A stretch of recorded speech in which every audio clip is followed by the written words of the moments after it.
Hey guys, Joe Cassidy here again, and today I'm going to talk video games. And my first video, I'm going to do another compare and contrast of Final Fantasy. And this is going to be the first game, Final Fantasy 1 for the NES versus Final Fantasy Dawn of Souls, the remake for Game Boy Advance. So I started out playing the NES version because it's the staple of fantasy and RPGs. It's one of the more critically acclaimed. It's been one of these really praised games, so I decided if I don't take it up one day. And as I did, I have to say that from the moment that... the first moment I remember best is the character creations. I don't know, but actually, for the time being, it must have been something to allow such, such creativity in customizing this four-person team. You know your classes, but for some reason you feel just from the moment you create your team, you have this close connection because it's your combination. It's your fighter, thief, or white mage over black mage, or even having the red mage at all.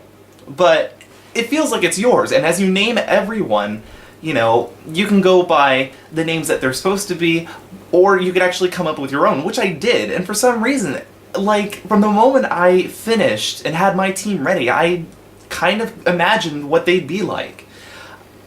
So this brings up the first element in the original NES version, which is very important and very likable, is that it uses minimalism because of the lack of graphics and how early it was for the time, to help you as the player fill in the rest with your imagination. Now, as a modern player looking back on this, it might be hard to see it that way, because you're looking at 8, 16-bit, 32-bit, color squares coming up to make characters, and you might need a little bit more to sort of detail everything. But if you have a really great imagination, you know what your characters look like. You can come up with the rest for how NPCs look like, even, or how the world looks like. Really, the game isn't going to give it to you. It'll give you that you're entering a forest, or you're finally entering a marsh or something, but it's up to you to really give your, really fill in the blankness really fill in the world. Because if there's nothing there, you might as well put something to it, if you know what I mean. So that's one of the more stronger aspects of the NES Final Fantasy. Another one is the sense of threat. And that is because, as everyone mostly knows, the first Final Fantasy game was really hard. And it had a lot of grinding. And I'll get to that later, but as far as the challenge goes, the NES and the SNES games could be very non-forgiving. They could be really hard and really force you to take the time and build up your strength, or take your time to actually, think things through. I mean, as far as just getting about to the next marsh after the first castle in Final Fantasy NES, I already had to worry about my characters facing a kill if anyone was going to drop to 0. I didn't have that strong enough magic. You only start out with so many gold pieces, and magic is a real hole in your wallet. So you had to play it smart. You had to be careful, and you had to really trek back to town every time, because you had to save at an inn every time you rested. And if you could, you can get a tent or a cottage or whatever to save. But, it was still a sense of you better, it's a dangerous world out there. And it helps. It really does. As far as the story goes, it's, for the time, pretty good. You've got your 4 elements things and the 4 dungeons to go through, and I mean, it's what you're going to get from fantasy. You go through each dungeon, and each dungeon is different. That's great. And, you are the chosen ones, You are the ones actually able to destroy these monsters.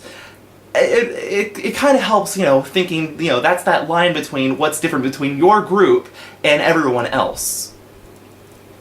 But, as far as the story goes, you know, it's I would say that it's good. It's good.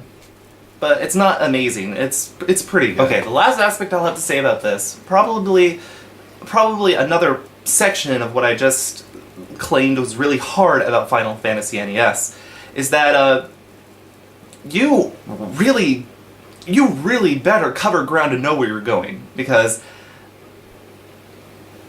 you like there are so little, you know, there are so little answers that you have to go out and find. You really have to talk to people in this one. It's not like in Pokemon where, you know, you talk to people who give you the obvious shit, like press start and open up your journal to save, like, whoop-de-fuck. Like, no. In this case, you better be talking to people, because if you don't know where the hell you're going. And, I mean, you get rumors that there's an elf land to the south, and, you know, so once you get your boat, you're like, well, that's my only lead. There's so little leads in here, and you better be able to find your next clue at the next town, or else you are, you know, stuck to the third most powerful point about this game, is the exploration. You are literally given this world, and you can get lost for hours, in-game time, just finding the next place to go, or finding something that you've never been to before.